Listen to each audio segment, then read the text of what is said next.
नमस्कार, सत्यदर्शन न्यूज मध्ये आपले स्वागत आहे. मी पायल शहा. एक नजर टाकूया आजच्या ठळक घडामोडीवर. राज्यात एकीकडे उन्हाची तीव्रता तर दुसरीकडे विजांच्या कडकडाटासह पावसाचा अंदाज.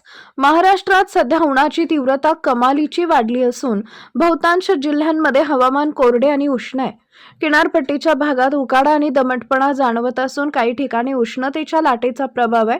पुढील 2 दिवस पावसाची शक्यता नसली तरी 13 आणि 14 मार्च रोजी विदर्भ, मराठवाडा आणि दक्षिण मध्य महाराष्ट्रात विजांच्या कडकडाटासह हलका ते मध्यम पाऊस पडण्याचा अंदाज वर्तवण्यात आला आहे.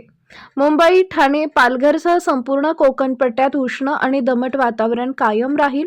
आज पाऊस पडण्याची शक्यता नसून काही भागात उष्णतेची लाट जाणवू शकते. पुणे, सातारा, सांगली, सोलापूर, कोल्हापूर आणि अहमदनगरमध्ये तापमानाचा पारा वाढलाय. आज जरी पावसाची चिन्ह नसली तरी 14 मार्चपासून काही ठिकाणी हलक्या सरी कोसळू शकतात.